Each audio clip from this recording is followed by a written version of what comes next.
We have Toshiomi Kazama taking on Charalampos Grigoriou. I got there. Somebody was kind enough in the comment section to type that out phonetically. Toshiomi Kazama, 10-4 in his career. 2-3 in his last 5. He is riding back-to-back knockout losses. Charalampos Grigoriou, 8-4 in his career. 4-1 in his last 5. He's coming off that decision loss in his UFC debut.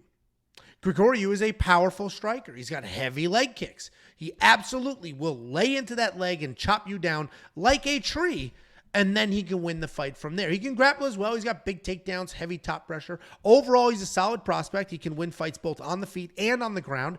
He is coming off that loss to Chad Anheliger in his UFC debut where he got the wrestling going, but he couldn't find his rhythm on the feet. He's taking on Toshiomi Kazama.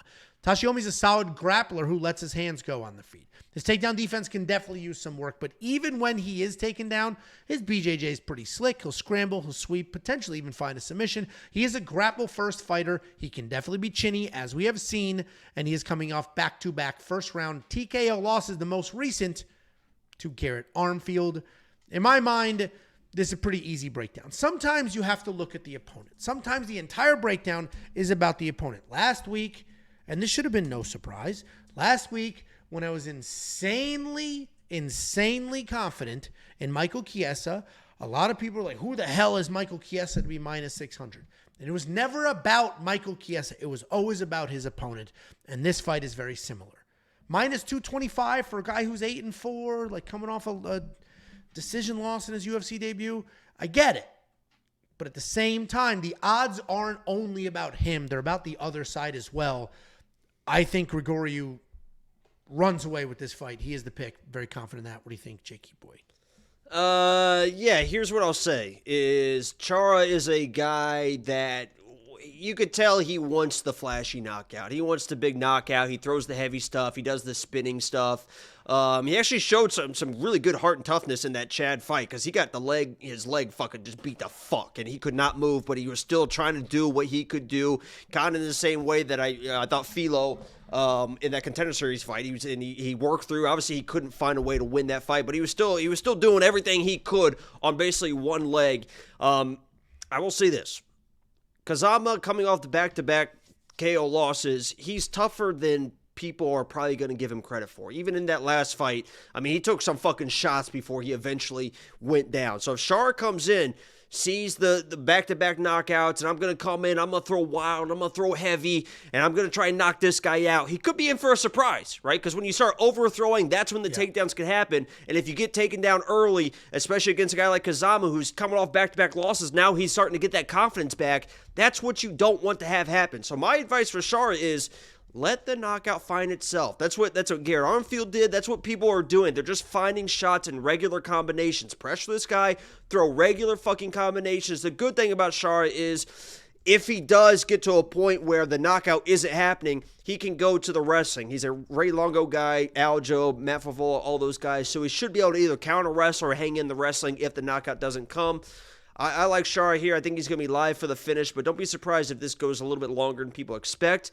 But I think eventually he's gonna find that big shot. He has really fast hands, and if he just throws them in regular combinations, the knockout will find itself. You know, you don't really need to chase knockouts against Kazama. He's gonna open himself up. He's not the best striker, and he's gonna stay in the pocket and try to do a little bit. So I like Grigoriou here, and I think he finds a finish.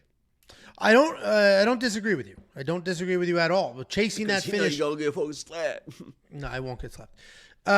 Chasing the finish could be stupid. He's got cardio, so he's not going to like gas.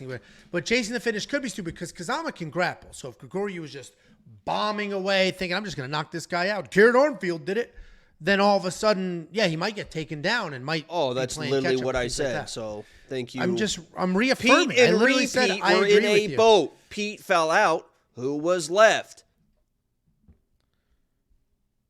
Sorry, say that again.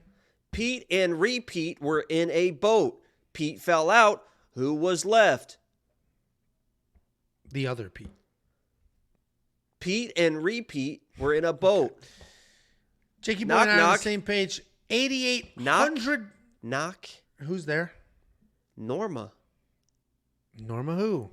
Normally, I don't go around knocking on people's doors, but would you like to buy an encyclopedia? No.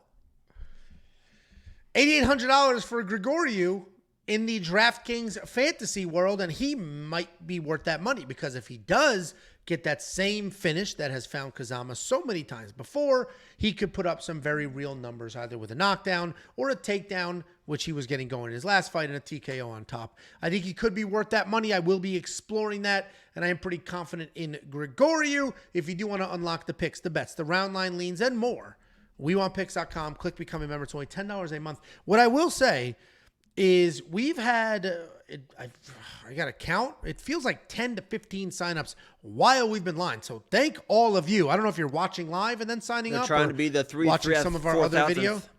4,000th. But we appreciate every last one of you. Take a peek around. Check out the tools, the bets, the artificial intelligence, the insight. Everything is on there ready to go instantly for an entire month. Only $10. WeWantPicks.com. Click Become a Member at the top.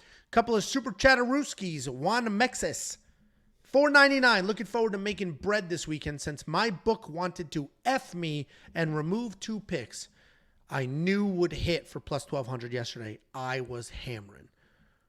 Good luck this weekend, Juan, and thank you for the super chat. And then Tron B, better sign up and don't miss out. These guys are A1. Thank you so much, Tron. We appreciate that very, very much. We are coming off quite a few good weeks in a row. Safety parlay hit. Jacob's bets were crushing last week. Do I think what? Thank you, Angelo. Usually people say you're welcome. You're welcome. De nada. What? Say de nada. De nada. Say obrigado. Okay, we're done. No, I was going to say... I'm not falling for this dumb shit. I literally. Do you think that because you said that we're A1, do you think you may have gotten AIDS because you put A1 sauce on your steak? I don't put A1 sauce on a steak. There's tons of video evidence. Say your fucking lie, dude. There's video evidence on this channel. On this channel, there's video evidence of how I eat a steak because we do the Fight Foods vlogs, and I load that bitch up with horseradish. So no. There is and you don't chew a goddamn thing. You just... Okay. We need to move on. And we're going to move right into the $50 giveaway. All you need to do is go to WeWantPicks.com/bets, use an affiliate link, sign up, make a deposit, and we send you $50 as a thank you. It's affiliate marketing. You use the link. You sign up. We get paid. I slice off some of that money. I give it right back to you. You can then use that money to become a premium member if you aren't already one. WeWantPicks.com. Click Become a Member at the top. I look like Leanne Edwards. The latest and greatest tool in the data analyzer. If you don't know what that is, I have a whole video. It's a big red thumbnail walking you through it. Quite literally the greatest tool you will ever get in your life. And for every single vlog, I just mentioned the vlogs, eating the steaks, doing the things. We film vlogs for all the pay-per-views. Very different content, but we have some people over. We hang out. We do some stuff. We cook some good food. We watch the fights. We also do a mail portion. We get letters. Somebody sent sauces, both of the tasty variety and the hot variety. Somebody sent us a Cheeto Vera jersey that they hand stitched. Riff Raff has sent a whole bunch of stuff. We've got some mugs, some drinking stuff, all sorts of really cool things. If you want to send something, we'll read the letters. We'll review your products. We'll do all the stuff. We Want Picks, P.O. Box 406, Prosper, Texas, 75078.